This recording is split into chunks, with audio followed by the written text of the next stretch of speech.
আলোচনা করব। আপনারা মেহেরবানি করে এসে বসার চেষ্টা করুন। আমার ফুরফুরা শরীফ থেকে ওজায় সিদ্দিকী ভাইজান আন্দোলন পার হয়ে এসে গেছেন। খুব তাড়াতাড়ি আসবেন, ঠিক টাইমে তিনি আসবেন, ওয়াজ করবেন। জ্ঞানগর্ব বড় আলেম, আমাদের ফুরফুরা সিলসিলার মধ্যে অত বড় আলেম নেই। তিনি আসছেন, কাছাকাছি এসে গেছেন। তো আপনারা আসুন। আমি আপনাদের সামনে উপস্থিত হয়েছি, আপনাদের মসজিদের ইমাম সাহেব। কিছু কথা বর্তমান সময়ে যে ওয়াজ নসিহত করব, এখন তো ওয়াজ নসিহত এমন রেশম রেওয়াজ হয়ে গেছে, কিছু ঢোসের সঙ্গে বলতে পারলে মানুষ বসবে এবং তকবীর ধ্বনি দিয়ে বাড়ি চলে যাবে। কি শেখা হলো সেটা আমাদের বিষয়বস্তু নয়, জোশ তৈরি হবে সেইটা আমাদের বিষয়বস্তু। বর্তমানে এই রোগটা, এই ব্যাধিটা আমাদের ফুরফুরা সিলসিলার মানুষদের, যারা ফুরফুরা সিলসিলা ভক্ত মানুষ, তাদের মধ্যে এই রোগটা আছে। অন্য তরিকার, অন্য রুটে যারা মানুষ আছে তাদের এই রোগ নেই। জোশে ওয়াজ শুনবো আর ঘরে চলে যাব, কি বলেছে বলতে পারবো না, বুঝতে পারবো না।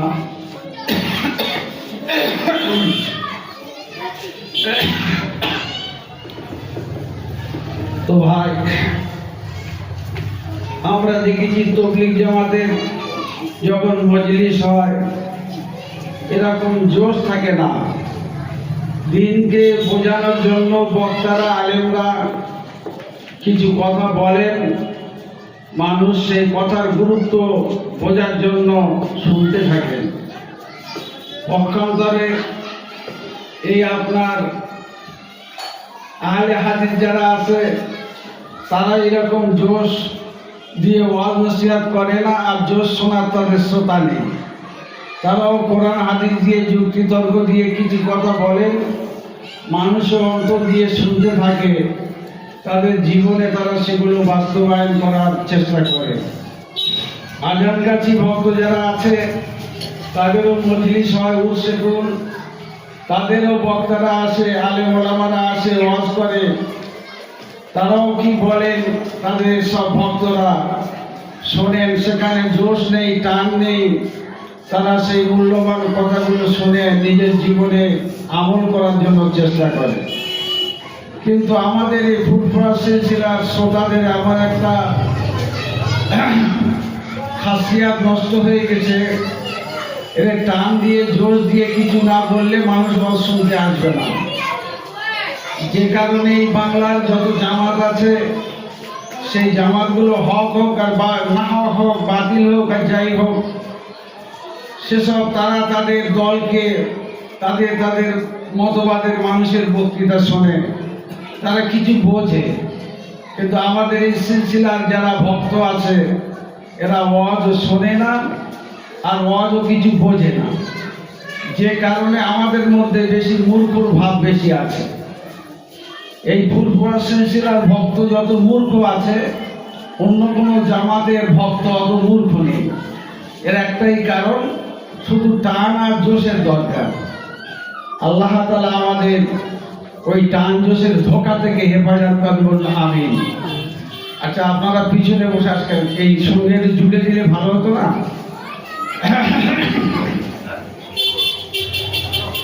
ভাই, কি কথা আলোচনা করব? বর্তমান সময় যে পরিস্থিতি, যে আবহাওয়া ওয়েদার চলছে, এখন আমরা সব আপনার ইন্টারনেটের মানুষ, ফোনের মানুষ, ইউটিউবের মানুষ, ফেসবুকের মানুষ। এখন আমাদের ঘরের ছেলেরা বিভিন্ন রকমের কথাবার্তা শুনে তাদের মস্তিষ্ক বিকৃতি হয়ে যাচ্ছে, মাথা ঘুরে যাচ্ছে। অনেক ইয়ং ব্যাচ, নিউ জেনারেশন তারা এইসব ফোনের বক্তব্য শুনে, ফোনের মাসলা মাসাইল শুনে আমাদের ভিতরে একটা মানে ভাঙ্গন সৃষ্টি হয়েছে। তারা ধারণা করছে যে আমাদের এই সমস্ত মাওলানা চাইছে দেওবন্দি হোক আর ফুরফুরা হোক আর তবলিগি হোক, এরা এতদিন আমাদের ভুল বুঝিয়ে ইসলামের উপর পরিচালিত করেছে। এরা আমাদের তাই এই সমাজের আলেমদের, আহলে সুন্নাত ওয়াল জামাতের আলেমদের বিরুদ্ধে তারা বিভিন্ন রকম মন্তব্য করতে থাকে। তো ভাই, এই যে রোগ, এ খুব সাংঘাতিক রোগ। এই রোগ থেকে মুক্ত পাওয়া খুব কঠিন। এই রোগ থেকে মুক্ত পেতে গেলে ভালো আলেমের বক্তব্য শুনতে হবে, বই পুস্তক পড়তে হবে। তার কারণ আমরা যে মতবাদের উপর চলি, আহলে সুন্নাত ওয়াল জামাতের উপমহাদেশের মুসলমানরা আমরা সব হানাফি মাযহাবের মানুষ। আর যত রকমের এই বিপত্তি বানানো হচ্ছে, মানুষের ধর্ম থেকে মানুষকে সরিয়ে দেওয়া হচ্ছে এবং এক নীতি, এক মাসলা মাসাইলের উপর যে চলছিল তার বিরুদ্ধে বিভিন্ন রকম মাসলা মাসাইল শুনছে এই ফোনের মাধ্যমে। তাতে হচ্ছে কি, বিশেষ করে বাংলা ভাষাভাষী মানুষের অনেক বিপদ এসে দাঁড়িয়েছে। যেমন বর্তমানে আপনারা বক্তৃতা শুনেছেন ইউটিউবেতে যে একজন মুফতি মারুফ কাসেমি সাহেব, তিনি বলছেন আমি হানাফি থেকে আহলে হাদিস হয়ে গেছি। হাফেজ ইমরান বশির, সে মাওলানা মুফতি, বলছে আমি নাস্তিক হয়ে গেছি। এইরকম পরিস্থিতি। আবার কিছু দল বার হয়েছে, তারা আহলে কোরআন, তারা হাদিস মানে না। আবার কিছু দল বার হয়েছে, তারা হিজবুত তাওহীদ, তারাও আহলে কোরআনের মতো। তো এই রকম এই যে মুসিবতগুলো চলছে, আর এই কথাগুলো শুনলে আপনার আমার ঘরের বাচ্চারা, ছেলেদের, তাদের মস্তিষ্ক ঘুরে যাচ্ছে যে এতদিন আমরা যে মাযহাবের ওপর, যে মাসলার ওপর চলেছি, এগুলো সব ভুল। আমাদের সব মৌলভী সাহেবরা আমাদের ভুল পথে পরিচালিত করেছে। এর থেকে আমাদের সাবধান হতে হবে। 1400 বছর পরে এই নীতি, এই রূপ, এই মাসলা মাসাইল এখন খারাপ হয়ে গেল কি করে? আর এর আবার 1400 বছর আগে কোথায় ছিল যারা এখন এই বিভিন্ন রকমের মতবাদ তৈরি করছে? এরা কোথায় ছিল? তৎকালীন সময় এরকম একটা যোগাযোগ ব্যবস্থা ছিল না যে ফোনের মাধ্যমে যে যোগাযোগ বিশ্ববাসীর কাছে পৌঁছানো যাচ্ছে। তৎকালীন সময় যে ফিতনাগুলো হয়েছিল, সেই ফিতনা সেই জায়গা থেকে মিটে গিয়েছিল। যেমন সেই শিয়া মতবাদ, তাদের বিরুদ্ধে ইমামে আজম আবু হানিফা রাহমাতুল্লাহ আলাইহি কেতাব লিখে তার প্রতিরোধ করেছেন।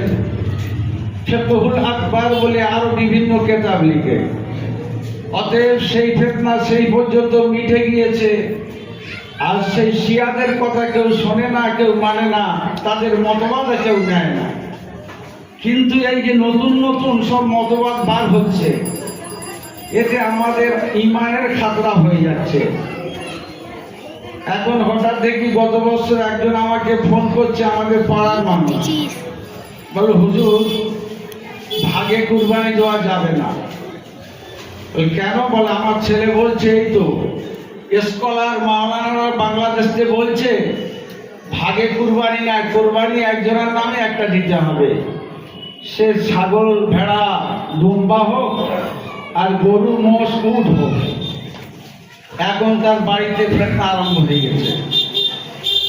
আমি বলছি না, চলবে, এর দলিল আছে।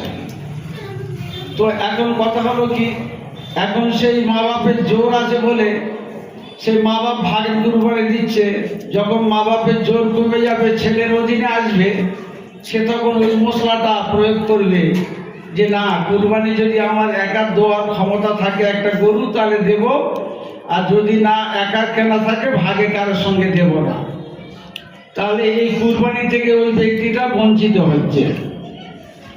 এইরকম যুগে যুগে যতটা মানুষ গোমরা হয়েছিল, এখন বর্তমান সময় 20-30 বছরের ভিতরে মানুষ অনেক গোমরা হয়ে গেছে। যে এমন গোমরা হয়েছে, তার পিতা মাতার ওপর সে নফরত করছে, সমাজের আলেমদেরকে নফরত করছে, এবং আমাদের পীর মুর্শিদদেরকে নফরত করছে। তো ভাই, আল্লাহ তাআলা কোরআনে বলেছেন, ইউদিল্লু বিহি কাসীরান ওয়া ইয়াহদি বিহি কাসীরান। এই কোরআনের ভিতর থেকে কোরআন পড়ে কোরআন বুঝে এক শ্রেণীর মানুষ, বৃহৎ সংখ্যক মানুষ গোমরা হবে, আর বৃহৎ সংখ্যক মানুষ হেদায়েত পাবে। তো যারা হিজবুত তাওহীদ তারা কোরআনের দলিল নিচ্ছে, যারা আহলে কোরআন তারা কোরআনের দলিল নিচ্ছে, যারা আপনার লামাযহাবী তারাও কোরআনের দলিল নিচ্ছে। কিন্তু কোরআনটা বোঝার মতো ব্যক্তি নেই। একটা মানুষ বর্তমান সময় মাওলানা হয়েছে ফার্স্ট ক্লাসের ফার্স্ট, দার্সি কেতাব ক্লাসের পড়ে, আর তার সঙ্গে আপনার কিছু কেতাব পড়াশোনা করেছে। পড়ে সে বলল যে আমার এই হানাফি মযহাব ভালো নয়, হানাফি মযহাব ঠিক নয়, কোরআন হাদিস সম্মত লামাযহাবটা ভালো, আহলে হাদিসটা ভালো। সে বলছে যে আমি কেন হানাফি থেকে আহলে হাদিস হলাম। আমার নজরে পড়লো কথাটা, আমি বলি এই ব্যক্তির কথাটা শুনি কেন হয়েছে। সে বলল আমি আহলে হাদিসদের 18টা কিতাব পড়েছি, এবং আমি সিয়াসিত্তা বুখারী পর্যন্ত সব কিতাব শেষ করেছি। আমি তাফসীরে জালালাইন বাইজাবি সব পড়েছি, তাফসীর ইবনে কাসির পড়েছি। অতএব ফিকার মসলা, ফতোয়ায়ে হিদায়া, ফতোয়ায়ে আলমগীরি, ফতোয়ায়ে শামী সব পড়েছি। তাহলে আমি একটা মানুষ, আল্লাহ আমার এত জ্ঞান দিয়েছে, এত শিখেছি, আমি আরবি পড়তে পারি, বুঝতে পারি, মানে করতে পারি, পড়াতে পারি। অতএব আমি অন্য কারোর কথা নেব কেন? অন্য কারোর কথা নেব কেন? কার কথা? আবু হানিফা রাহমাতুল্লাহ আলাইহির কথা, ইমাম আবু ইউসুফের কথা, ইমাম মুহাম্মদ রাহমাতুল্লাহ আলাইহির কথা নেব কেন? এই যে কথা, যে ওনাদের কথা নেব কেন? আমি এত শিখে বলছি। কত শিখেছে, কত শিখেছে? একটা দার্সি কেতাব ভালো পড়ে ভালো নাম্বার করেছে ফার্স্ট ক্লাস, আর কিছু কেতাব পড়া সে পড়েছে। এই ব্যক্তিটা ইমাম আবু হানিফা রাহমাতুল্লাহ আলাইহির থেকে বড় আলেম হয়ে গেছে। ইমাম আবু ইউসুফ, ইমাম মুহাম্মদ, ইমাম শাফি, ইমাম মালিক, ইমাম আহমদ ইবনে হাম্বলের থেকে বড় আলেম হয়ে গেছে। এ কি হয়েছে? এ হয়েছে আপনার ইবলিস হয়েছে, অন্য কিছু হয় না। আমি পড়েছি, আমি জেনেছি, আমি শিখেছি। এই আমি পড়েছি, আমি জেনেছি, আমি শিখেছি, আমি আবার অন্য কারোর কথা নেব কেন? এই যে আমিটা, এটা ওকে ধ্বংস করেছে। ও সব কিছু পড়েছে কিন্তু নিজেকে চিনতে পারেনি। নিজেকে চিনতে না পারার কারণে ইবলিস শয়তান ওর ভিতরে ঢুকে কাজ করছে। তখন জেগের সব বলছিলাম না, ইবলিস ধোঁকা দিয়ে মানুষের পাপ করায়, কিন্তু ইবলিসকে কে পাপ করেছে? কে ধোঁকা দিয়েছিল? নফস। ওই আমি হয়ে গেছে। হযরতে আমিরুল মুমিনিন খলিফাতুল মুসলিমিন ওমর ফারুক রাদিয়াল্লাহু তাআলা আনহু গোলাপ পানি দিচ্ছে। এটা ফাঁকা হয়ে গেল কেন? সামনে সরে ফকির সরে। নিজেদের কাছে যেটা ভালো লাগে না কারোর কাছে সেটা ভালো লাগে। তো দেখবে যে আমরা বসেছি এটা ঠিক ভালো কিনা। যদি নিজেদের কাছে ভালো হয় তাহলে সকলের কাছে ভালো, আর যদি নিজেদের কাছে ভালো না হয় তাহলে কারোর কাছে ভালো না। সেদিকে খেয়াল করে বসবেন, কথাগুলো ভালো করে শুনুন। আমি টেনে টুনে ঘন্টাখানেক ওয়াজ করে আপনাদেরকে একদম তকবিরে ধরি ওলট পাল্ট করে দিতে পারি, কিছু কাজ হবে না। যা বলছি শোনার চেষ্টা করুন। পৃথিবীর এমন কোন মানুষ আছে আমার নবীর উম্মতের ভিতরে আবু বকরের পরে ওমরের থেকে দামি মানুষ পৃথিবীতে কেউ আছে? তামাম পৃথিবীতে যত নবী রাসূল পয়গম্বর, তারপরে আবু বকর রাদিয়াল্লাহু আনহু, তারপরে ওমর ফারুক। হযরত ওমর ফারুক রাদিয়াল্লাহু আনহু বলছেন, লাউলা আলিউন লা হালাকা ওমর, যদি আলী আমার কাছে না থাকতো, আমার সামনে না থাকতো, আমার পাশে না থাকতো, তাহলে আমি ওমর হালাক হয়ে যেত। যে মাওলানা মুফতি তিনি বলছেন আমি এত বুঝি, তাহলে আমি অন্য কারোর কথা নেব কেন? আমি সব হাদিসের কিতাব শেষ করেছি, ফিকহের কিতাব শেষ করেছি, তাফসীরের কথা কিতাব শেষ করেছি, তাহলে আমি আবার ইমাম আহমদ কি বললো, ইমাম ইউসুফ কি বললো, অমুক কি বললো, শাফি কি বললো, মালিক কি বললো, আমি কেন নেব? তাহলে যে যত বড় হোক, যে উম্মতের ভিতরে ওমর ফারুক রাদিয়াল্লাহু আনহু থেকে বড় আর কেউ হয়েছে না হবে? আর কেউ হয়নি, আর হবেও না। ওমর ফারুক কি বলছেন, লাউলা আলিউল লা হালাকা ওমর, আলী যদি ওমরের পাশে না থাকতো ওমর হালাক হয়ে যেত। কেন? কেন হালাক হতো? ওমরের খাওয়া দাওয়া হতো না নাকি? ওমরের ব্যবসা বাণিজ্য হতো না আলী না থাকলে? না। ওমর রাদিয়াল্লাহু আনহু তিনি একজন ফকিহ ছিলেন। তিনি ফকিহ হয়ে, তিনি একজন আমিরুল মুমিনিন হয়ে, তিনি একজন খলিফা হয়ে, বিশ্ব জগতে মুসলিম জাহানের দ্বিতীয় খলিফা হয়ে ইসলামের কিছু সিদ্ধান্ত এমন নিতে গিয়েছিলেন সেটা তার ভুল হয়ে গিয়েছিল। এই রকম কয়েকটা সিদ্ধান্ত হযরতে আলী রাদিয়াল্লাহু আনহু তাকে সতর্ক করে দিয়েছেন, তাকে বলে দিয়েছেন। বলে দেওয়ার পরে সেই সিদ্ধান্ত তিনি মুক্ত হয়ে তারপরে তিনি বলেছেন, যদি আলী না থাকতো ওই সিদ্ধান্তের উপর যদি আমি কোনো ফয়সালা করতাম, তার কর্মটা করতাম, তাহলে কিয়ামতের দিনে আমি হালাক হয়ে যেতাম।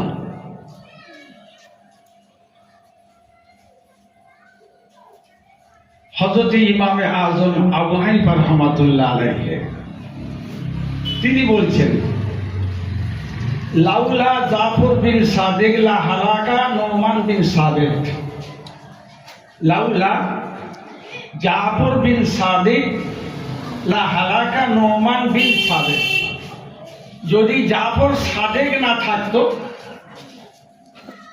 তাহলে আমি নুমান বিন সাবেদ, আবু হানিফা ওনার নাম কি? নুমান বিন সাবেদ, নামটা জেনে নেন, এটা হলো কেতাবি নাম, আমি হালাক হয়ে যেতাম। কেন? আবু হানিফা রাহমাতুল্লাহ আলাইহি কেন হালাক হবে? আল্লাহ তাআলা যত ইলম দিয়েছেন নবীকে, নবীর সমস্ত ইলম সাহাবীদের দিয়েছেন, আর সাহাবীদের সমস্ত ইলম তাবিঈনরা পেয়েছেন, তাবিঈনরা দিয়েছেন বা ওনারা নিয়েছেন। আর তাবিঈনদের কাছ থেকে 4000 তাবিঈনদের কাছ থেকে ইমামে আযম আবু হানিফা রাহমাতুল্লাহ আলাইহি ইলম অর্জন করেছেন, পেয়েছেন। তা 4000 তাবিঈর কাছ থেকে যদি ইমামে আযম আবু হানিফা রাহমাতুল্লাহ আলাইহি ইলম পায়, তাহলে সাহাবীদের কোনো ইলম কি আর বাদ আছে ওনার কাছে? সাহাবীদের মধ্যে 30 জন ফকিহ সাহাবী ছিলেন, 30 জন ফকিহ সাহাবী ছিলেন। এই 30 জন ফকিহ সাহাবী সমস্ত তাবিইনরা পেয়েছেন। 4000 তাবিইনদের কাছ থেকে ইমামে আজম আবু হানিফা রহমাতুল্লাহ আলাইহি ইলম অর্জন করেছেন। তাই একজন ইমাম বলছেন, আমি না, তৎকালীন সময় একজন ইমাম বলছেন, আল্লাহ তাআলা যত ইলম তার হাবিবকে দিয়েছেন সেই ইলম সাহাবায়ে কেরাম পেয়েছেন, তারপরে তাবিইনে কেরাম পেয়েছেন, সেই ইলম সম্পূর্ণ হযরত ইমামে আজম পেয়েছেন। জোরে বলুন সুবহানাল্লাহ। কোন ইমাম বলেছেন পৃথিবীর অর্ধেক ইলমের অধিকারী ইমামে আজম আবু হানিফা রহমাতুল্লাহ আলাইহি। তো কথা হলো সেই ইমামে আজম আবু হানিফা রহমাতুল্লাহ আলাইহি তিনি এ কথা কেন বললেন? জাফর বিন সাদেক যদি না থাকতো আমি নোমান বিন সাবেত হালাক হয়ে যেতাম। আব্দুল্লাহ বিন মোবারক রহমাতুল্লাহ আলাইহি হলেন হযরত ইমামে আজম আবু হানিফা রহমাতুল্লাহ আলাইহির ছাত্র। তিনি ছিলেন ইমাম বুখারী ইমাম মুসলিমদের দাদা ওস্তাদ। আর যত মুহাদ্দিস বর্ণনাকারী রাবী আছে সব থেকে তিনি শেখা ছিলেন, শুদ্ধ রাবী ছিলেন, নির্দোষ। তো সেই আব্দুল্লাহ বিন মুবারক রহমাতুল্লাহ আলাইহি বলছেন, যদি আমি সুফিয়ান সৌরি ইমাম আজম আবু হানিফার দরবারে না যেতাম আমি আব্দুল্লাহ বিন মুবারক মূর্খ হয়ে থাকতাম। কি হলো? তুমি মাওলানা মুফতি কাসিমি, মাওলানা মুফতি মারুফ কাসিমি বলছে, আমি আবার অন্যজনের কথা নেব কেন? আমি আবার দুটো দিক, একটা হলো শরঈ ইলমের দিকে আপনার থেকে অনেক বড় আছে, আর একটা হলো ইলমে তাসাউফ আধ্যাত্মিক ইলম, সেই ইলমটা আপনার আরেক শ্রেণীর মানুষের কাছে আছে। ইমাম আবু হানিফা রহমাতুল্লাহ আলাইহি বলেছিলেন ইলমে তাসাউফের লাইনে, আর ইমাম আব্দুল্লাহ বিন মুবারক রহমাতুল্লাহ আলাইহি বলেছেন ইলমে শরিয়াতের লাইনে।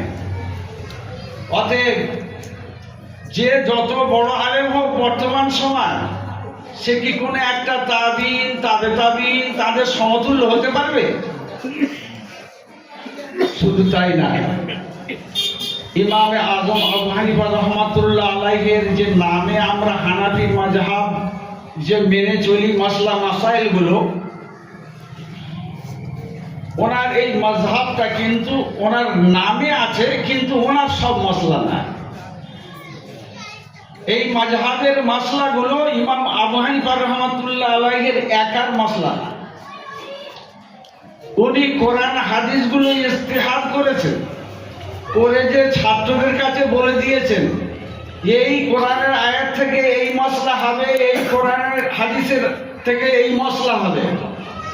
এই ছাত্রগণ ইমাম আবু ইউসুফ, ইমাম মোহাম্মদ, ইমাম জাফর আরো অন্যান্য ছাত্রগণ এই বসনা ঘরে চলিয়া সকলেও তাদের জ্ঞান মতো, তারাও মুহাদ্দিস, লক্ষ লক্ষ হাদিসের হাফেজ ছিলেন, তারাও তাদের জ্ঞান মতো সেগুলো পড়ে ইস্তিহাদ করে দেখেছেন মিল আছে তো মেনে নিয়েছেন, মিল নেই তো প্রতিবাদ করেছেন। যেরকম সুবহানাল্লাহ। হযরত ইমামে আজম আবু হানিফা রহমাতুল্লাহ আলাইহি শুধু ওই ছাত্র নয়, তিনি একটা ফিকহি বোর্ড গঠন করেছিলেন। মাসলা মাসাইলের সিদ্ধান্ত নেওয়ার জন্য একটা বোর্ড তৈরি করেছিলেন। সেই বোর্ডের মেম্বার কতজন ছিল বলুন? কতজন ছিল? 40 জন। তারা কেমন মানুষ? কেউ হাল করতো, কেউ সেলাই করতো, কেউ কাম কাটতো, তাই তো? কি ভাই? তারা সকলে মুহাদ্দিস। শুধু মুহাদ্দিস না, ইলমে জাহিরি ইলমে বাতিনি সব মানে আপনার পারদর্শী ব্যক্তি। তাদের কাছে সেই মশলাগুলো ফেলে দিতেন। ইমামে আজম আবু হানিফা রহমাতুল্লাহ আলাইহি বলেন, আমি আমাদের বাংলা ভাষা সাধারণ মানুষদের বোঝার জন্য এরকম বলছি, এর আরবি কোটেশন দিলে আপনারা বুঝতে পারবেন না। তো বলছেন আমার ঘরে এক সিন্ধুক হাদিস আছে, কিন্তু যেগুলো আমল যোগ্য সেই হাদিসগুলো আমি প্রকাশ করি এবং তার মশলাগুলো বলি। আপনারা শুনেছেন হয়তো, আমি বলেছিলাম, উদাহরণের জন্য বলছি। ইমামে আজম আবু হানিফা রাহমাতুল্লাহ আলাইহির একজন ওস্তাদ ছিলেন, তার নাম আমাস। আর ওস্তাদ ছিলেন, তো হযরতে আমাস রাহমাতুল্লাহ আলাইহি এক মজলিসে আছেন, আপনার সঙ্গে তার আরো কয়েকটা মুহাদ্দিস ছাত্র আছেন। এমন সময় কুফা নগরীর একটা মহিলা মেয়ে ছেলে, এখন সেই মেয়ে ছেলেটা পাড়ার কোনো মেয়ে ছেলে মারা গেলে তিনি গোসল দিতেন। সেই মেয়েটা কি করতেন? গোসল দিতেন। তো আমাদের পাড়ায় প্রসিদ্ধ কিছু মেয়ে থাকে না, দুই একজন, যে মেয়ে ছেলে মরে গেলে তাদের ডেকে গোসল দেওয়া হবে। তো গোসল দেওয়ার জন্য তার ডাকতে গিয়ে সেই মহিলা মেয়ে ছেলেরা বলছে, আমি তো মানে নাপাক আছি, অর্থাৎ মেন্স অবস্থা আছি, আমার পিরিয়ড চলছে, হাইজ হয়েছে, অতএব আমি তো বলতে পারবো না গোসল দিতে পারবো কিনা, তোমরা অপেক্ষা করো, আমি একটু ওই মাওলানার সাথে আলেমদের দরবারে, মুহাদ্দিস দরবারে ঘুরে আসি। তাদের যে আপনার দলিল আছে, যে দরবার আছে, সেইখানে গেছে মেয়েটা। ইমাম আমাস রাহমাতুল্লাহ আলাইহি এবং আরো সব ছাত্ররা সেখানে বসে আছেন। মেয়ে ছেলেটা বললে যে পরিস্থিতি এই, আমি গোসল দিতে পারবো কিনা, একজন মেয়ে ছেলে মরে গেছে।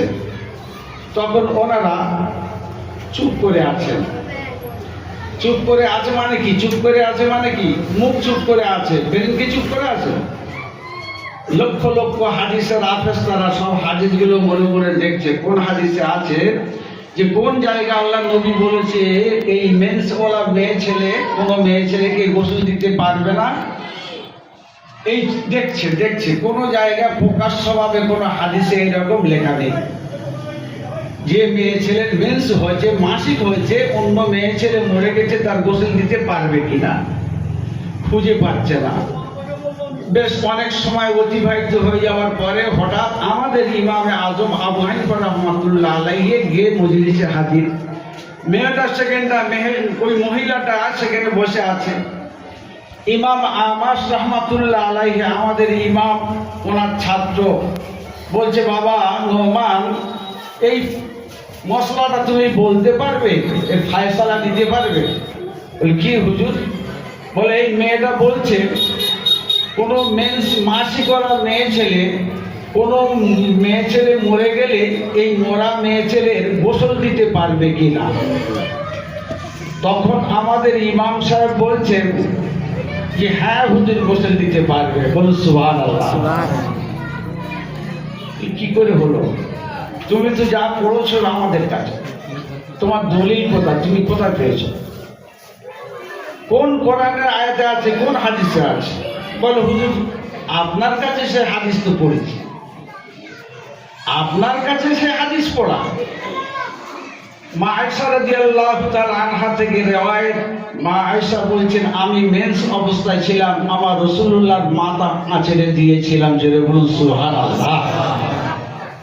তাই তো, তাহলে একজন মেন্সওয়ালা, মাসিকওয়ালা মেয়ে ছেলে, মহিলা, পৃথিবীর সর্বশ্রেষ্ঠ মানব নবী রাসূলুল্লাহ সাল্লাল্লাহু আলাইহি সাল্লামের যদি মাথা এঁচড়ে দিতে পারে, রোজা অবস্থায় হুজুর আছেন, ইতিকাফে আছেন, সেই অবস্থায় মাথার তেল দিয়ে দিয়েছেন, মাথায় দিয়ে দিয়েছেন মা আয়েশা মাসিক অবস্থায়, তাহলে এমনি মাসিক অবস্থা অন্য কোনো মেয়ে ছেলের গোসল দিতে কি অসুবিধা আছে? অবশ্যই এটা জায়েজ। জোরে বলুন সুবহানাল্লাহ। রসুলের হাতে, রসুলের চেহারা, রসুলের মাথায় হাত দেওয়া যদি একটা মেন্সওয়ালা নারীর জন্য জায়েজ হয়, তাহলে একটা মরা মেয়ে ছেলের গোসল দিতে অসুবিধা কি আছে? কি হলো? অন্যান্য ইমাম সাহেবরা পানি খুঁজতেছে নদীতে, পানি কোথায় খুঁজতেছে? নদীতে, পুকুরে। আর আমাদের ইমাম সাহেব পানি খুঁজতেছে কোথায়? মসজিদের চাতানে। জোরে বলুন সুবহানাল্লাহ। হ্যাঁ, এই মসজিদের চাতান থেকে পানি বার করতে হবে, এই মসজিদের চাতান থেকে পানি বার করতে হবে। এর নিচে পানি আছে, গভীরে ঢুকতে হবে, ঢুকে বোরিং করে তুললে মসজিদের চাপান থেকে পানি উঠবে, আমার দৌড়ে আর ওই নদীতে আর মানে পুকুরে যেতে হবে না। এর নাম হলো ইজতিহাদ। এর নাম কি? ইজতিহাদ। কোরআনের ভাষায় ইস্তেমবাত, হাদিসের ভাষায় ইজতিহাদ, গবেষণা। তো আমি বলতে চাই, ওই মুফতি মারুফ কাসেমি, তুমি কটা হাদিস পড়েছো বাবু? তুমি সব জেনে ফেলেছো, সব জেনে ফেলেছো। বলছি ইমাম, ওই ইমাম ওই বলেছে, ওই কালা মুখ কালা, ওই ইউসুফ কালা, মোহাম্মদ কালা, জাফর কালা, সাফি কালা, উমুক কালা, তুমুক। ওদের কথা আমি নেবো কেন? আমি এত হাদিস কোরআন পড়েছি, আমি আমার মতো চলবো। আমি দেখেছি হাদিস কোরআনের সঙ্গে বেশি মিল, হাদিস কোরআনের সঙ্গে বেশি মিল লামজাহাবিদের আমলগুলো, লামজাহাবিদের আমলগুলো। দেখুন, আমাদের মজহাবভুক্ত অনেক সব আমল আছে যেটা লামজাহাবিরা করে। কথা বুঝি ভালো করে।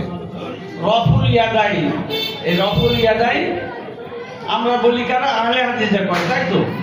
কিন্তু না, আমাদের ইমাম শাফি এবং ইমাম আহমদ ইবনে হাম্বল রাহমাতুল্লাহ আলাইহি, দুই ইমাম রফুল ইয়াদাইন করে।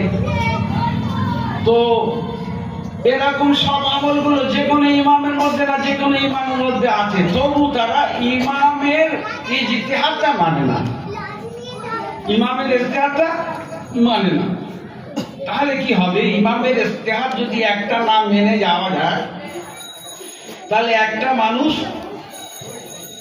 মানুষ এক এ টাইমে সে যদি এই ইমামের একটা কথা নেয়, ওই ইমামের একটা কথা নেয়, সে বলছে ইমামের না হাদিসে নিচ্ছি, কিন্তু দেখা গেল আপনার উজু রক্ত বার হয়ে গড়িয়ে দিলে এক ফোঁটা হলেও আপনার উজু ভেঙে যাবে। আর আপনার হাত যদি গোপন অঙ্গে লাগে, উজু করার পরে গোপন অঙ্গে লাগে, আপনার উজু ভেঙে যাবে।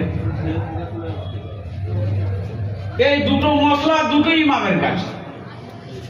ইমাম আবু হানিফা রাহমাতুল্লাহ আলাইহির মশলা হলো শরীর থেকে এক ফোঁটা রক্ত গড়িয়ে গেলে উজু ভেঙে যাবে। ইমাম শাফি বলছে ভাঙবে না, ভাঙবে না। আর ইমাম শাফি বলছে উজু করার পরে যদি গোপন অঙ্গে হাত লাগে তাহলে উজু ভেঙে যাবে। ইমাম আবু হানিফা রাহমাতুল্লাহ বলছে ভাঙবে না। তাহলে আপনি মোড়া খাবেন ফের জ্যান্ত খাবেন, আপনি মোড়া খাবেন ফের জ্যান্ত খাবেন। আপনার যে কোনো একটার উপর আমল করতে হবে, তো সব হাদিস আমল করবেন। বলছে দাঁড়িয়ে পেশাব করা সুন্নত, আপনি কি করবেন? হ্যাঁ, এই যন্ত্রের ভিতরে সব, এই যন্ত্রের কথা বলছি, এর ভিতরে সব আছে। বললো আমাদের মোবারক সাহেব 22 বছর এখানে ছিল না, কি বলবো, আর শুধু ধোকা দিয়ে আর খেয়ে চলে গেছে, শুধু ধোকা দিয়ে আর খেয়ে চলে গেছে। খালি বলে দাঁড়িয়ে পেশাব করা না জায়েজ, আর বসে হাঁটু চাপা দিয়ে কাপড় পেশাব করা জায়েজ সুন্নত। আর দেখো এই হাদিস থেকে ওরা দলিল দিচ্ছে দাঁড়িয়ে পেশাব করা সুন্নত, দাঁড়িয়ে পেশাব করা সুন্নত।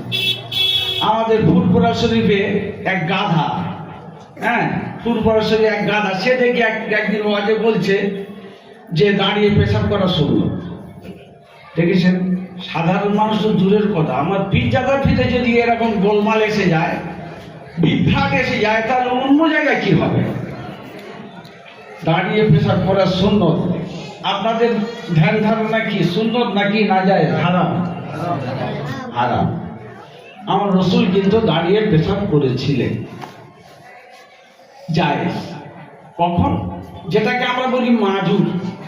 মাজুর। আপনার জীবনে যদি ওই রকম কোনো অসুবিধা হয়ে থাকে, আপনার যদি হাঁটুতে পায়েতে এমন অবস্থা, আপনি পা মুড়তে পারবেন না, বসতে পারবেন না, বাড়িতে হলে কোমরে পড়েন, বাইরে গেছেন, হ্যাঁ, বাস থেকে নেমে আপনি কি করবেন? আপনি তো বসতে পারবেন না, দাঁড়িয়ে পেশাব করতে হবে। কিংবা এমন একটা জায়গা নোংরা আছে, বসলে আপনার কাপড় নাপাক হয়ে যাবে, তাহলে সেখানে আপনার দাঁড়িয়ে পেশাব করতে হবে। এইটা হলো মুক্তাজা হালের উপরে, মাজুর হালাতে এটা জায়েজ, মাজুর হালাতে এটা জায়েজ। নামাজে দাঁড়ানো ফরজ, নামাজে দাঁড়ানো ফরজ, ভিতরে ফরজের মধ্যে একটা ফরজ তো নামাজে দাঁড়ানো। তাহলে আপনি দাঁড়াতে পারেন না, কি করবেন? আপনি বসে বসে নামাজ পড়েন, আপনার নামাজ হবে না? তাহলে এই যে দাঁড়িয়ে পেশাব করা সুন্নত বলছে, আল্লাহ রসুল বলছে লা তাবুলু মিনাল মা ফিল মা, তোমরা পানি পেশাব করো না। ওরা বলছে পানি পেশাব করতে আল্লাহ নবী মানা করেছেন, তো পায়খানা করতে মানা করেছে? দেখিস পানি পায়খানা করা জায়েজ, পরিষ্কার বলছে এরা, যারা ইমাম মানে না। এদের এটা পছন্দ হয়েছে মুফতি মারুফ কাসেমি, বলে আল্লাহ রসুল তো পানিতে পেশাব করতে মানা করছে, পায়খানা করতে মানা করবে, অতএব পায়খানা করা জায়েজ। আর পেশাব পানিতে করতে মানা করছে, পানির উপরে মাটিতে করব, অতএব সেই মাটিতে গড়িয়ে গড়িয়ে পানি যাবে, তার জন্য আমি দোষী না, ওটা জায়েজ। দেখেছেন? ইদুল্লু বিহি কাসীরান ওয়া ইয়াহদি বিহি কাসীরান, সেই জন্য আল্লাহ বলেছেন এই কিতাব থেকে অনেক বৃহৎ সংখ্যক মানুষ গোমরাহ পাবে, আবার গোমরাহ হবে, আবার বৃহৎ সংখ্যক মানুষ তারা হেদায়েত পাবে। তাহলে হেদায়েত 1400 বছর পরে মানুষ হেদায়েত পাচ্ছে, না 1400 বছরের সময়, সেই সময় 1300, 1200, 1100 বছরের মানুষ, সেই যুগের মানুষ হেদায়েত পেয়েছে? এখনকার মানুষ বলতে তারা ভুল করেছে। তাহলে জানতে হবে এটা সেই ইবলিসের চক্রান্ত, এটা হলো সেই আজাদিল ইবলিসের চক্রান্ত। অতএব আপনি আমি যে রুটে আছি, এই রুট যদি আপনি ফসকে যান, বিভ্রান্ত হয়ে যান, তাহলে আপনার আমার খুব বিপদ আছে, খুব খবরদার। সব থেকে বড় বিপদ হয়েছে বাঙালির জন্য। উর্দু ভাষীর ভিতরে এত দলমত নেই, ফার্সি ভাষীর মধ্যে এত দলমত নেই, আরবি ভাষাবিদ মানুষদের মধ্যে এত দলমত নেই, যত এই বাংলা ভাষাভাষীর মধ্যে এত দলমত তৈরি হচ্ছে। একদল বলতে যে 5 ওয়াক্ত নামাজ পড়তে হবে, কোরআনে কোথায় লেখা আছে? প্রচলিত নামাজ যে আমরা পড়ি, এটা কোরআন শরীফে কোথায় লেখা আছে? এটা হলো আহলে কোরআন, তো নামাজ পড়তে হবে না। নামাজ মানে সালাত মানে নামাজ না, সালাত মানে নামাজ না। সালাত মানে হলো পিঠের ডাঁড়ার হাড়কে সোজা করা সালাত। এরকম একবার নাড়াতে সোজা হয়ে গেলে সালাত আদায় হয়ে যাবে। এরা আহলে কোরআন। কোরআনে আল্লাহ কি বলেছেন? মাই ইউতির রাসূল ফাকাদ আতা আল্লাহ, যে আমার রসুলের ইতিআদ করে সে যেন আল্লাহর ইতিআদ করলো। কোরআনে আল্লাহ কি বলেছেন? মা আতাকুমুর রাসূল ফাখুযু ওয়া মা নাহাকুম আনহু ফান্তাহু, আমার রসুল যেটা তোমাদের দিয়েছে সেটা তোমরা গ্রহণ করো, যেটা মানা করছে সেটা তোমরা ত্যাগ করো। তাহলে এরা কোরআনটা কি করে মানল? আর কোরআনের ভিতরে 5 ওয়াক্ত নামাজ তো বর্ণনা বিভিন্ন ভাবে আল্লাহ বলেছেন, সেটা ওরা বোঝে না। অতএব তারা এমন এমন কথা বলবে, এমন যুক্তিতে আপনার কথা বলবে, আপনার আমার ঘরের ছেলেরা মাথা তাদের খারাপ হয়ে যাবে। এই রকম চতুর্দিক থেকে আপনার তীরের মতো যেরকম ফেতনা আছে, এই তীরের মতন ফেতনা আপনার আমার ভিতরে এরকম পড়ছে। আর সব থেকে বড় বড় ফেতনা এখন হলো, আচ্ছা আপনারা বলুন তো, আমার রসুলের সময় মক্কার যারা রসুলের দুশমন ছিল তারা কাফের ছিল না মোমেন ছিল? আমি বিক্ষিপ্ত ভাবে 2-4টে কথা বলছি, শুধু খালি একটু মানে ধরিয়ে দিচ্ছি। মক্কার যেসব মানুষগুলো আমার রসুলের দুশমন ছিল তারা কাফের না মুসলমান? কাফের। কাফের, এটা আপনারা জানেন, আমাদের বাপ দাদারা সব জানে, ইহা থেকে সেই সাহাবায়ে কেরাম পর্যন্ত জানে। আপনি ফোন খুলুন, শায়েখ আব্দুল্লাহ বিন আব্দুর রাজ্জাক, শায়েখ আব্দুল্লাহ বিন আব্দুর রাজ্জাক, শায়েখ মতিউর রহমান মাদানী, শায়েখ মুজাফফর বিন মুহসিন, এরা বলতেছে মক্কার যারা রসুলের দুশমন ছিল ওরা সব মুসলমান ছিল। কি রকম? এরা এখন একটা কিতাব পেয়েছে, সে কিতাবটা হলো ইবনে তাইমিয়ার লেখা। পৃথিবী বিখ্যাত আলেম ছিলেন, আমার হুজুর কেবলা সেদিন ওয়াজ করছিলেন ওজায়ের ভাইজান হুজুর কেবলা, আমি ওনার ওয়াজে এইটা শুনলাম যে ইবনে তাইমিয়া তৌহিদকে দুটো ভাগ করেছে। তৌহিদকে কটা ভাগ করেছে? দুটো। একটা হলো তৌহিদ ফির রুবুবিয়াত আর তৌহিদ ফির উলুহিয়াত।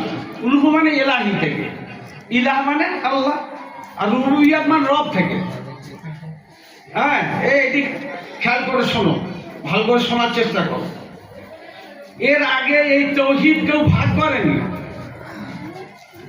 ওয়াহদানিয়াত, লা ইলাহা ইল্লাল্লাহ তৌহিদ, এই ভাগ করেছে ইবনে তাইমিয়া। ভাগ করেছে কি? যারা তৌহিদ ফির রুবুবিয়াত আর তৌহিদ ফির উলুহিয়াত, এই রুবুবিয়াতটা এরা মক্কার কাফেররা মানত। এবার শুনো, মক্কার কাফেররা মানত আল্লাহ সৃষ্টিকর্তা, আল্লাহ লালন পালনকারী, আল্লাহ রুজি দাতা, আল্লাহ পানি দাতা, আল্লাহ হায়াত দাতা, আল্লাহ মৃত্যু দাতা, আল্লাহ সম্মান দাতা, সব কিছু এরা মানত। এরা মানত। তাহলে এরা কেন মুসলমান হবে না? বর্তমানে যারা মুসলমান বলে দাবি করে, এরা মাজার মানে, এরা পীর মানে, এরা গুরু মানে, এরা শায়েখ মানে, ইত্যাদি ইত্যাদি ইত্যাদি। তাহলে তারা মক্কার কাফেররা, যাদেরকে কাফের বলা হয়, তারা হবল মানত, লাত মানত, ওজ্জা মানত, ইত্যাদি ইত্যাদি সব দেব দেবীর মানত। তারা বলতো এরা আল্লাহর নায়েব, এদেরকে ইবাদত করলে মানে উপাসনা অর্চনা করলে আল্লাহ খুশি হয়ে যাবে, আল্লাহর প্রতিনিধি এরা। আর এরা যখন পীর ভক্ত, মাজার ভক্ত এরা। আর ওই তৎকালীন সময় যারা কাফেররা ছিল, নবীর দুশমন, এরা বর্তমানে মুসলমান আর তারা সমান। কি ভাই, সমান তো? কি হ্যাঁ কি না বলেন না? আপনি একে না বলছেন তো আপনি বুঝবেন তখন। বুঝেছিল মক্কার মানুষেরা, বুঝেছিল মদিনার মানুষেরা। মক্কার মানুষেরা তারা মক্কা শরীফে নামাজ পড়তেন, মদিনা শরীফের মানুষেরা মদিনা শরীফে নামাজ পড়তেন। কারাকে তাদের হত্যা করেছিল, কারাকে তাদের জবে করেছিল? খ্রিস্টানরা নয়, ইহুদিরা নয়, কোন গায়ের কম নাই, এই এরাই। যারা তৌহিদকে দুটো ভাগ করেছে এরাই। অপরাধ কি? অপরাধ হলো পীর মানে পীরের সহবতে থাকে, পীরের কাছে আধ্যাত্মিক শিক্ষা অর্জন করে, ইলমে তাসাউফ, তাজকিয়ায়ে নফস তৈরি করে, আত্মশুদ্ধি করে। যেটা হযরত ইমামে আজম আবু হানিফা রাহমাতুল্লাহ আলাইহি বলেছেন, লাউলা জাফর বিন সাদেক লা হালাকা নোমান বিন সাবেক। যদি জাফর বিন সাদেক না থাকতো, আমি নোমান বিন সাদেক, আবু হানিফা হালাক হয়ে যেতাম, ধ্বংস হয়ে যেতাম। তো এই রূপ আমাদের হযরত ইমামে আজম আবু হানিফা রাহমাতুল্লাহ আলাইহির ওস্তাদ হলেন ৪৫০০ তাবি, আর আধ্যাত্মিক ওস্তাদ গুরু হলেন একজন জাফর বিন সাদেক। এটা কি আমাদের ভাষায়? পীর। আরবি ভাষায় কি? শায়েখ। আরবি ভাষায় কি? শায়েখ। তাহলে ওরা শায়েখ বললে অসুবিধে নেই, পীর বললে অসুবিধে। পীর কোরআন হাদিসে কোথায় লেখা আছে? তবে কিন্তু একেবারে সাধু নয় আমরা, যে পীর বলতে একেবারে আপনি মনে করবেন আমরা সাধু হয়ে গেছি না। কিছু পীর নামে ভণ্ড তো তৈরি হয়েছে। আমি পরশুদিন দেখছিলাম ফোনে, একটা পীরের সামনে একটা মুরিদকে সেজদা করতেছে। সেজদা করে ওঠার পরে আর একটা তার মুরিদ তাকে পাগড়ি বেঁধে দিয়ে খেলাপতি দিয়ে দিল, এ পোক্ত হয়ে গেছে। যখন পীরের সেজদা করেছে পোক্ত হয়ে গেছে। তো এই ব্যক্তি হতে পারে ওই মক্কার কাফেরদের মতো। তাই বলে কি ইমাম আবু হানিফা রাহমাতুল্লাহ আলাইহি মক্কার কাফেরদের মতো? তাই বলে পীরান পীর হযরত বড় পীর আব্দুল কাদের জিলানী আল বাগদাদী রাহমাতুল্লাহ আলাইহি মক্কার কাফেরদের মতো? তাই কি বলে মোজাদ্দেদ আলফের সানি রহমতুল্লাহ আলাইহি মক্কার কাফেরদের মতো? এরা বলছে ও বড় পীর হোক আর খাজা বাবা হোক আর মোজাদ্দেদ আলফের সানি হোক আর যেই পারে হোক, যে পীর ধরবে সে হবল্লাত উজ্জা ধরলো। যেমন আবু জেহেল, আবু লাহাব, উতবা, সাইবারা ধরেছিল, অতএব যে পীর ধরবে সেও কাফের, সে ওই রকম কাফের যেরকম মক্কার কাফেররা ছিল। বলুন নাউযুবিল্লাহ মিন জালিক। আল্লাহ তাআলা কোরআনে বলেছেন, ইয়া আইয়ুহাল্লাযীনা আমানুত্তাকুল্লাহা ওয়া কুনু মা'আস সাদিকিন। হে আমার বিশ্বাসী বান্দা বান্দীগণ, তোমরা আল্লাহকে ভয় করো আর সত্যবাদীদের সঙ্গী হও। সত্যবাদী মানে এই না যে এমনি বাস্তবে যারা সত্য কথা বলে। এখানে সত্যবাদী হলো সাদিকিন, মিনান নাবিয়িন ওয়াস সিদ্দিকিন ওয়াস শুহাদা ওয়াস সালিহিন। ওয়াস সিদ্দিকিন সত্যবাদী মানে আউলিয়ায়ে কেরাম। আউলিয়ায়ে কেরাম এনাদেরকে আল্লাহ কোরআনের ভাষায় সত্যবাদী বলেছে। তো আমি এত বিস্তারিত ব্যাখ্যায় যাচ্ছি না। তো আল্লাহর কোরআন এই আয়াতটা আমি যদি বড় বিশ্বাস যদি ইবনে মাকজুম, হযরত সৈয়দ ইবনে মাকজুম রহমাতুল্লাহ আলাইহি মুরিদ হয়ে উনি কি মুশরিক হয়ে গেলেন? হযরত খাজা মঈনুদ্দিন চিশতি আজমি রহমাতুল্লাহ আলাইহি উসমান হারুনির কাছে মুরিদ হয়ে উনি কি মুশরিক হয়ে গেলেন? হযরত মোজাদ্দেদ আলফের সানি রহমাতুল্লাহ আলাইহি খাজা বাকি বিল্লাহ রহমাতুল্লাহ আলাইহি কে মুরিদ হয়ে কি উনি মুশরিক হয়ে গেলেন? এদের চোখে মুশরিক, এদের চোখে মুশরিক। তাই ওই ইহুদি নয়, খ্রিস্টান নয়, অন্য কোনো গায়ের কওম নয়, মজুসি নয়, অগ্নি পূজক নয়, ওই মক্কার নাজ থেকে যে যারা এখন বর্তমানে মক্কা শরীফে রাজত্ব করছে, মক্কা শরীফে অর্থাৎ সৌদি আরব চালাচ্ছে, এরাই ওই পীরদের জবে করেছিল। তারা এরা যারা বর্তমানে মক্কা মদিনা পরিচালনা করতে বাদশাহ ফাহাদ, বাদশাহ আব্দুল্লাহ, বাদশাহ সালমান, বাদশাহ মোহাম্মদ, বাদশাহ খালেদ, এদের বাপদাদা মোহাম্মদ বিন সৌদ সে খ্রিস্টান, অর্থাৎ ব্রিটেনের সৈন্যদের নিয়ে এনে মক্কা শরীফে মদিনা শরীফে এই সমস্ত আল্লাহওয়ালা ইমানদেরকে হত্যা করে জবে করে তাদের রক্তে ওই মাতাবকে আপনার ভিজিয়েছিল। সেই দল আবার আমাদের বাংলায় ঢুকেছে, পূর্ব বাংলায়, পশ্চিম বাংলায়, বিভিন্ন জায়গায় তারা ঢুকেছে। আচ্ছা, তারাবির নামাজ করা কেন? হ্যাঁ, দলিল আছে? দলিল আছে 20 রাকাত দেন। ও ফুরফুরা সিলসিলা তাবলীগ দেওবন্দি সব ভক্তরা, আপনাদের কাছে 20 রাকাত নামাজের দলিল আছে তারাবি? আপনারা কি বলবেন? দলিল দাদা হুজুর দেখেন, তাই তো? দলিল আমি কি দেখবো? আল্লামা রুহুল আমিন সাহেব দলিল দেখে এনেছে। দলিল দেখে এনেছে ভারতের মহাপণ্ডিত শাহ ওলিউল্লাহ মুহাদ্দিস আশরাফ আলী থানভী, কাসেম নানতুবি, রশিদ আহমেদ গাঙ্গুহি, খলিল আহমেদ আম্বেটি, হোসেন আহমদ মাদানি, এনারা সব দলিল দেখে এনেছে। আমরা সাধারণ মানুষ কি দলিল দেখি? কিন্তু আপনি তো না দেখলে আপনাকে ছাড়বে না। নিরেট কোথাকার, মূর্খ কোথাকার, হ্যাঁ, কিচ্ছু বোঝে না, শুনে না। হাদিস কোরআন, আরে হাদিসে আছে, বুখারী শরীফে আছে, আম্মাজান মায়েশা থেকে রিওয়ায়েত, তারাবির নামাজ 8 রাকাত, আর তোমরা 20 রাকাত কোথায় পেয়েছো? এটা সহিহ হাদিস দেখাও। পারবেন না। আর আমার মতো কত হাজার হাজার মুড়ি সাহেবও পারবে না। আমার মতো আজকের দিনে এই পশ্চিম বাংলা যত মুড়ি সাহেব ওয়াজ করতেছে, আজকে তো সব থেকে বেশি ওয়াজ হচ্ছে। আজকের দিনে যত মুড়ি সাহেব ওয়াজ করতেছে, টোটাল মুড়ি সাহেব যদি 100 ভাগের 2 ভাগ লোক জানে না যে 20 রাকাত তারাবির কি দলিল আছে। যারা ওয়াজ করতেছে শ্রোতারা কি শিখবে? শ্রোতারা কি শিখবে? ওই তো পুরো আমার পীর গোষ্ঠী, আমার থেকে বয়স অনেক কম। ওনার আব্বা ওজার হুজুরের বাপ আছে, চাচা আছে আমার সমবয়স্ক, কিন্তু উনি আমার ইলমের ওস্তাদ। জোরে বলুন সুবহানাল্লাহ। জি হ্যাঁ,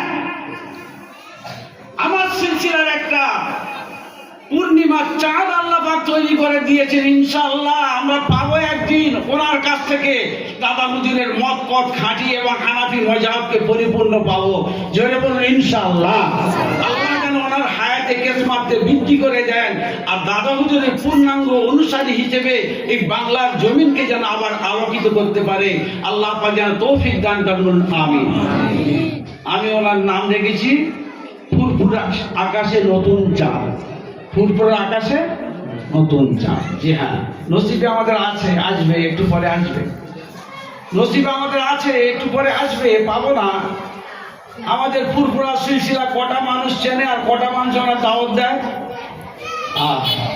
ক্লাস 6-এ পড়ে পীরজাদা, ক্লাস 6-এ পীরজাদা পাগড়ি পরে গাড়ি করে যাচ্ছে, নারায়ে তাকবীর, আল্লাহু আকবার, পীর সাহেব কেবলা জিন্দাবাদ। পীর সাহেব চুপ করে আছে, 6-এ পড়া পীর সাহেব, 6-এ পড়া পীর সাহেব চুপ করে আছে, বলে ও খুব সম্মান দিচ্ছে তাকে।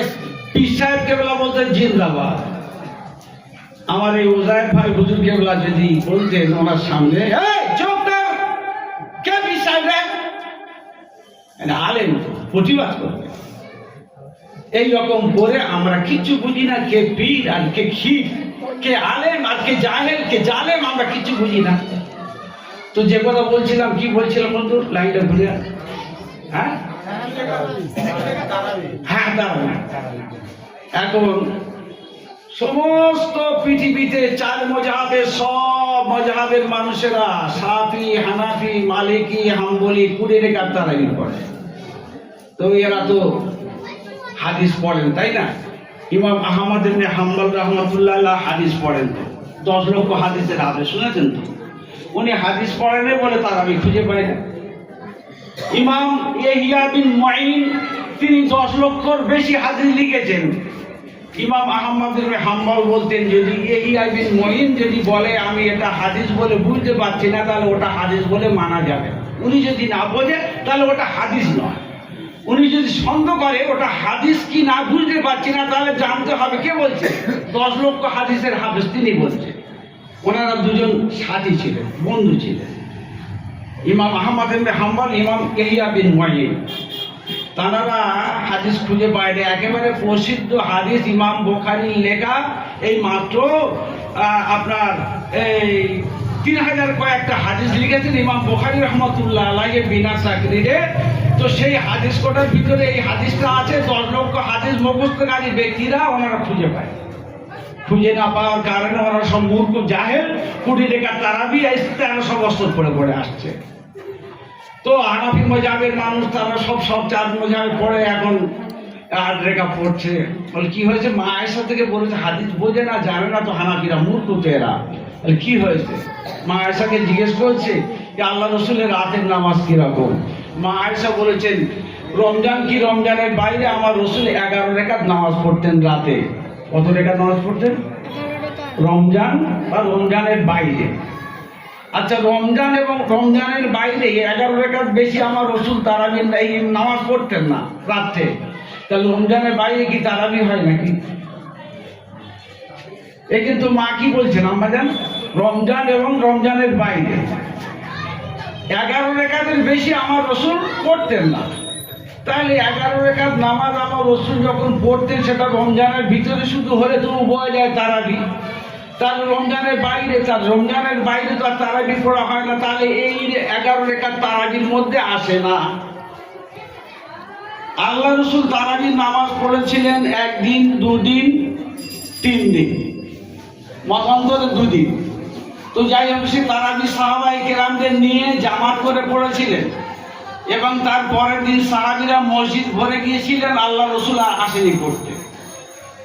তো এই তারাবি হযরত ওমর ফারুক রাদিয়াল্লাহু আনহু তিনি করলেন কি, সাহাবীরা একা একা পড়তেন।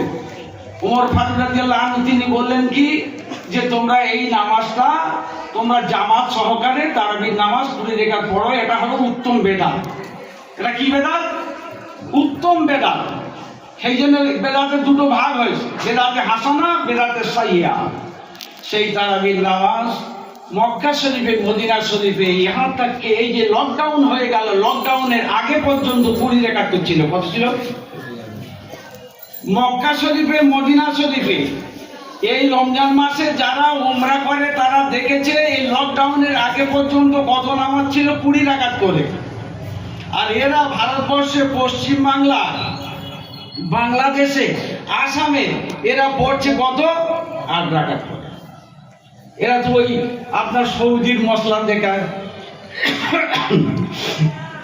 এরা ব্যাখ্যা করছে যখন সৌদিরা মক্কা মদিনা দখল করে তো সেই সময় সব পৃথিবীতে সব মজহাব ভক্ত মানুষ বেশি, তো তারা তো হজ করতে আসবে, উমরা করতে আসবে, আর এইখানে যদি তারাবিটা 8 রাকাত করে দেওয়া হয় তাহলে আমাদের সঙ্গে বাদশার সঙ্গে বিশ্ববাসীর একটা টক্কর হবে, একটা মানে আপনার তর্ক বিতর্ক হবে, ধাক্কা হবে।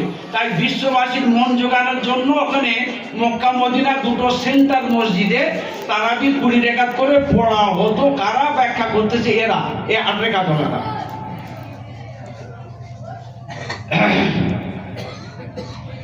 এইবার শুনি, এই লকডাউনে নামাজ কম পড়া হয়েছে, ফাঁকা ফাঁকা পড়া হয়েছে ইত্যাদি ইত্যাদি কারণে সেই সময় 10 রাকাত তো পড়তো। এখন হয়ে গেছে এবছর ফের সৌদি থেকে এলান করেছে, গত বছরও হয়েছে মক্কা শরীফে মদিনা শরীফে 10 রাকাত করে তারাবি হবে। মা আয়েশার হাদিসে যদি 8 রাকাত তারাবি হয় আর 20 রাকাতটা বাদ দিয়ে আবার মক্কা মদিনা 10 রাকাত হলো কি করে? কথা বুঝেছেন? 8 রাকাতটা যদি চিরচরিত হয়ে থাকে বুখারী শরীফের হাদিস, তাহলে মক্কা মদিনা 20 রাকাত বাদ দিয়ে 8 রাকাত হবে, আবার সেখানে 10 রাকাত তারাবি হলো কেন? এর আবার কারণ দেখুন। এই পশ্চিম বাংলা, বাংলাদেশ, আসামের মানুষ যখন মজহাবভুক্ত হানাফিরা এই লামজহাবির সঙ্গে এই বিষয়ে তর্ক করে, এদেরকে প্রশ্ন করে যে তোমরা এখানে 8 রাকাত বলতেছো, মক্কা মদিনায় 20 রাকাত হচ্ছে, আর 8 রাকাত তোমরা বলছো, তাহলে কি হবে? তো ওই উত্তরটা প্রথম বিশ্ববাসী একটা প্রতিরোধ তৈরি হবে, ইখতিলাফ হবে, বাদ প্রতিবাদ হবে, সেই জন্য 20 রাকাত হলো। 10 রাকাত কি হলো? আর একটা রিপোর্ট শোনো। এখন হানাফিরা বেতের নামাজ পড়ে কয় রাকাত? বেতের নামাজ হানাফিরা কয় রাকাত পড়ে? 3 রাকাত। তাহলে 8 রাকাত মা আয়েশার হাদিসটা যদি আপনার তারাবি হয় তাহলে বেতের 3 রাকাত হচ্ছে, আর বেতের 3 রাকাত হানাফিরা পড়ে। তো হানাফিরা যখন বেতের 3 রাকাত পড়ে ওদের সঙ্গে মিল করলে হবে না, আমাদের 1 রাকাত পড়তে হবে, আর ওপারে 2 রাকাত তারাবি বাড়িয়ে দিয়ে 10 রাকাত করতে হবে। দেখেছেন অবস্থাটা কোথায় পৌঁছেছে? দেখেছেন এদের রিপোর্টে, এই বাংলার লামজহাবিদের রিপোর্টে পশ্চিম বাংলা, পূর্ব বাংলা, আসামে ওই মক্কা মদিনা এখন 10 রাকাত তারাবি শুরু হয়েছে। ওখানে 8 রাকাত করলে 3 রাকাত বেতন হবে, আর 3 রাকাত বেতন তো হানাফিরা পড়ে, এদের সঙ্গে মিল হয়ে যাবে, তো ওখানে 1 রাকাত করে বেতন পড়বে। ইমাম আউজাই রহমাতুল্লাহ আলাইহিকে, ইমাম আউজাই কবে গেল? ইমাম আবু হানিফা রহমাতুল্লাহ আলাইহির সময়ের লোক। উনি হজপাকে গিয়েছেন, আর আমাদের ইমাম হজপাকে গিয়েছেন। আমাদের ইমাম সেখানে হজপাকে গিয়ে নামাজ পড়ছে, আমরা যেরকম পড়ি, মানে হানাফিরা মূর্খ, এরা হাদিস পড়ে না, জানে না, তাই এরা মূর্খ মতন নামাজ পড়ে। তাহলে আমাদের আবু হানিফা উনিও মূর্খ, ওনার মতো আমরা পড়ি, তাই তো? এদের কথা অনুপাতে উনি মূর্খ, আমরা এখন পড়ি। তা উনি ওখানে পড়তে গেছেন নামাজ যেরকম আমরা পড়ি ওই রকম, ওনার সেই নামাজ তো পদ্ধতি শিখে আমরা পড়ছি। ইমাম আউজাই রহমাতুল্লাহ আলাইহি বলছেন, ও ভাই ইমাম আবু হানিফা নোমান বিন সাবেত, আপনি রফুল ইয়াদাইন করলেন না? আমরা রফুল ইয়াদাইন করি, একবার হাত তুলি, তাই তো? নিয়ত বাঁধার সময় তাকবীরে তাহরিমা, আর বাকি করি না। ওরা এইবার রুকু যাওয়ার সময় করে, রুকুতে উঠে করে, ঠিক আছে। ও আমাদের ইমাম আহমদ ইবনে হাম্বল উনি করেন, ইমাম শাফি করেন, সব ঠিক আছে, অসুবিধে নেই। তো ইমাম আউজাই রহমতুল্লাহ যখন আবু হানিফা রহমতুল্লাহকে বলছেন, এই হাদিসটা হুজুরের লেখা মাসনাদে ইমামে আজম, মিসনাদে ইমামে আবু হানিফার লেখা আছে, হুজুরের নিজের বর্ণনা। তো ইমাম আউজাই রহমতুল্লাহকে বলছেন, কেন আমি রফুল ইয়াদাইন করব? আর এর অনেক দলিল আছে, আমি অত যাচ্ছি না। যখন এটা বিস্তারিত আলোচনা হবে আমার হুজুর কেবলা আছেন ভাইজান এবং অন্য সব আলেম আছে। আমি শুধু খালি একটু উপমা দিচ্ছি কি ফেতনাগুলো আমাদের ঢুকছে। আমাদের যুবকরা বর্তমান সময় যে আমাদেরকে তিরস্কার করছে, আমাদের সমাজের আলেমদেরকে, আমাদের মুরব্বীদের তিরস্কার করছে, তারা বেশি জেনে ফেলেছে। তাই আমি সেই জন্য দু চারটে কথা বলছি, বিভ্রান্ত হবেন না, খবরদার, খুব সাবধান। আমি যুবকদের বলছি, তোমরা কোনো মশলা যখন তোমাদের মত পার্থক্য দেখা যাবে, আমাদের মাঝাবে যেগুলো আছে, আমাদের যেগুলো চলছে, তার বিরুদ্ধে যেগুলো তোমরা দেখবে, সঙ্গে সঙ্গে আমাদের সঙ্গে যোগাযোগ করবে। তার প্রতি উত্তর সেটা বুঝিয়ে দেওয়ার জন্য আমরা চেষ্টা করবো দলিল ভিত্তিক। ইমাম আবু হানিফা রাহমাতুল্লাহ বলছেন, কেন আমি করব? তাহলে কেন করবেন না? ইমাম আবু হানিফা রাহমাতুল্লাহ বলছেন, আমার ওস্তাদ হাম্মাদ বিন আবি সুলাইমান তিনি বলেছেন, তার ওস্তাদ ইব্রাহিম নাখাই বলেছেন, তার ওস্তাদ আলকামা বলেছেন, তার ওস্তাদ হযরত আব্দুল্লাহ বিন মাসউদ রাদিয়াল্লাহু আনহু বলেছেন, আল্লাহ রসুলের শেষ সময় অর্থাৎ ওফাতের আগে শেষ সময় নামাজ কিরকম ছিল আমি তোমাদের বলবো। হযরত আব্দুল্লাহ বিন মাসউদ রাদিয়াল্লাহু আনহু যে নামাজ পড়া আমাদের দেখিয়েছেন, সেই নামাজ আমি ইমামে আজম নোমান বিন সাবেত পড়ি। জোরে বলুন সুবহানাল্লাহ। কথা বুঝেছে? তাহলে এই নামাজটা কি ইমাম আবু হানিফার নামাজ না রাসূলুল্লাহর নামাজ? কথা বুঝেছে? বা রাসূলুল্লাহ পর্যন্ত যে আপনার এই যে সানাদগুলো গেছে পরপর, এই একটা ব্যক্তি, পৃথিবীর কোনো মানুষের ঘাড়ের মাজাল নেই, এই কটা ব্যক্তির নাম ইমাম আবু হানিফা বলেছে। কাউকে জয়ীফ, কাকে আপনার কোন রকমের বর্ণনাকারীর মধ্যে কোনো দোষ আছে কেউ বলতে পারবে না, এত সানাদ মজবুত। ইমাম আউজাই বলছেন, আমি শুনেছি জুহরি থেকে, জুহরি এক ইমাম, আমি জুহরির কাছ থেকে, জুহরি শুনেছে সালেমের কাছ থেকে, সালেম শুনেছে তার পিতা আব্দুল্লাহ বিন ওমর রাদিয়াল্লাহু আনহু হুমার থেকে। আর আব্দুল্লাহ বিন ওমর রাদিয়াল্লাহু বর্ণনা করছে, আমি রাসূলুল্লাহকে এরকম রাফুল ইয়াদাইন করতে দেখেছি। যেটা বলুন সুবহানাল্লাহ। অসুবিধে নেই, অসুবিধে নেই। তাহলে তুমি কেন বলবি এটা বাতিল? মুজাফফর বিন মুহাসিন সে বলছে যে হানাফিদের নামাজ সব বাতিল, হানাফিদের নামাজ সব বাতিল। তো এদের অবস্থা এমন জঘন্য। আজকের দিনটা কি রাত বলুন? সাবে বরাত, লাইলাতুল বরাত, লাইলাতুল নিসফু মিন শাবান। এই রাতটা ইবাদতের রাত।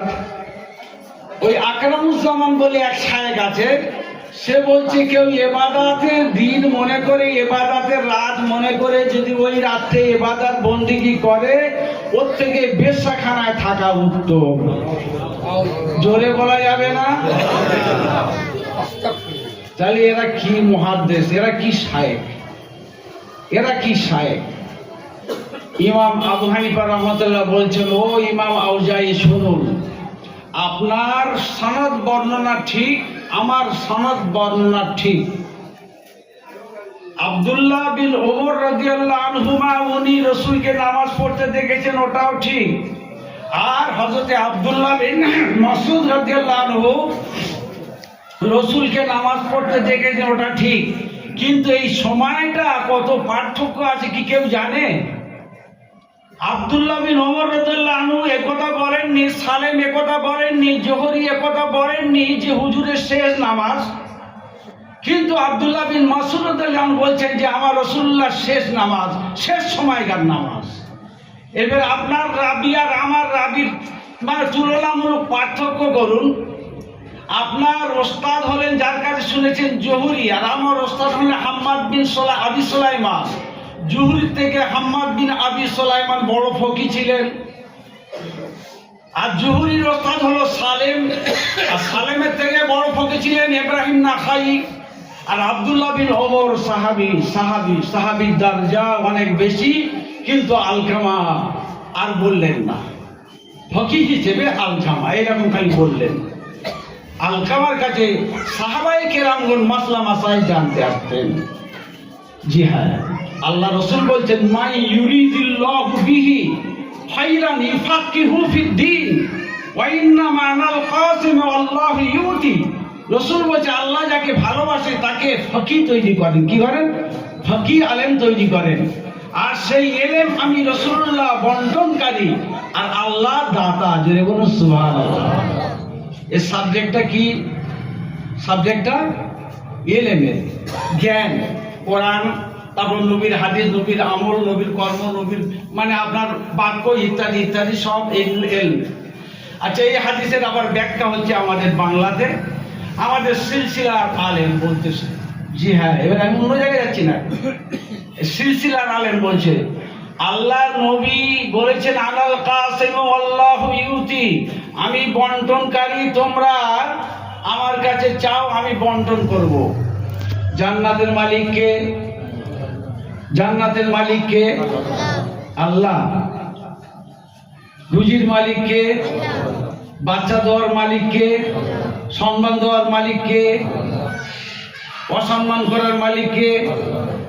আমাদের এই বক্তা বলছে না, সব নবী, সব নবী। নবী বলেছে আমি বন্টনকারী, আমার কাছে চাও। জান্নাতের মালিক আমার নবী, রুজির মালিক আমার নবী, নবীর কাছে সব চাও। কি অপব্যাখ্যা হচ্ছে দেখুন, গোমরাদের মতো ব্যাখ্যা আমাদের সিলসিলা আলেম করছে, গোমরাদের মতো ব্যাখ্যা। এটা কারা করে?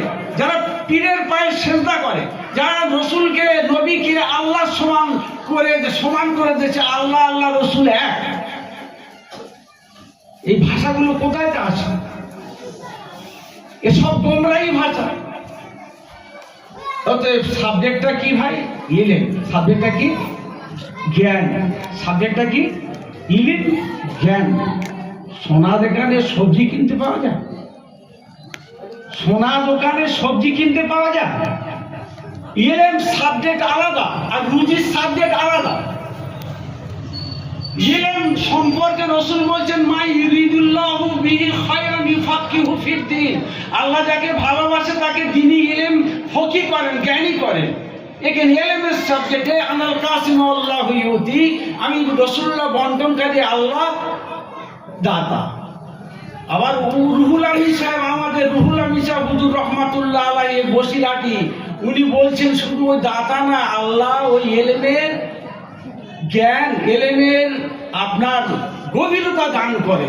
আল্লাহ ইলমের গভীরতা দান করে। এই গভীরতা যা মুফতি মারুফ কাসেমি আর ইমামে আজম আবু হানিফা রহমাতুল্লাহ এই ইলম পেয়েছে, উনি ইলম পেয়েছে।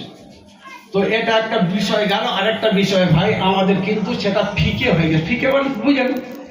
ফিকে কার বলে? যা রং কমে গেছে, মিষ্টি কমে গেছে, সব জিনিসের তরকারি একদম সাদা হয়ে গেছে, ফিকে হয়ে গেছে। সেই ফিকেটা কি? ইলমে তাসাউফ। ইলমে তাসাউফ আত্মশুদ্ধির ইলম।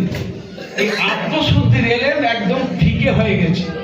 তার কারণ ফুরফুরা শরীফে আত্মশুদ্ধির ইলম পাওয়ার জন্য কোনো ব্যক্তি নেই ভাই। এখন আছে? কটা আছে বলুন তো? কটা আছে বলুন? আর কজন গিয়েছেন সেখানে? কটা আছে আর কজন গিয়েছেন? আমার এই পাড়ার পুরো ফুরফুরা সিলসিলা। কজন গিয়েছেন পীরের কাছে আর কজন কি শিখেছেন? আমি যখন প্রথমে এই জায়গায় আসি তখন এই জায়গায় খান ডাক্তার সাহেব ছিলেন রহমাতুল্লাহ আলাইহি, উনি ছিলেন বড় হুজুরের খলিফা। আর তখন ওনার কিছু শাগরেদ ছিলেন, আমাদের নুর ইসলাম ভাই এই পাড়াতে ছিলেন। আর কে ছিলেন? হাশেম কট্টু, যাকে বলি আল্লাহ তাকে ক্ষমা করুন, জান্নাতবাসী করুন, সেকেন্দার। আরো অনেকে বিভিন্ন জায়গায় মৌলভী টৌলভী ছিল। জি হ্যাঁ, তারা তরিকা মস্ত করতেন, তরিকা মস্ক করতেন, পীরের কাছ থেকে সবক নিয়ে তরিকা মস্ক করতে, এর বলে মুরিদ। আজকে এই পাঁচপাড়া মোল্লাপাড়ার ভিতরে একটা মুরিদ খুঁজে পাওয়া যাবে না যে পীরের মুরিদ আছে। শুধু বললেন ওই জোশ তকবীর, জোশ আর তকবীরের মুরিদ, পীরের মুরিদ কেউ নেই। কুতুবুদ্দিন সাহেব রহমতুল্লাহ মাদাদুল আলী দামাত বারকাতাহু বেঁচে আছেন, উনি আছেন পীর। মাওলানা সিফাতুল্লাহ হুজুর দামাত বারকাতাহু তিনি বেঁচে আছেন, তিনি হলেন পীর। আরো কয়েকজন আছে কম বেশি করে। আমার যেগুলো পছন্দ সেটা কোন দুটো ব্যক্তি বলল। তো ভাই আমাদের চেষ্টা করতে হবে। বড় বড় আলেম গোমরা হয়ে গেছে, ইমাম আহমদ ইবনে হাম্বল রহমাতুল্লাহ আলাইহি তিনি ইমাম বুখারীর উস্তাদ। ইমাম বুখারীর উস্তাদ তিনি তৎকালীন সময় একটা আলেম বার হয়েছিল, তার নাম হলো দাউদ জাহিরি। কি?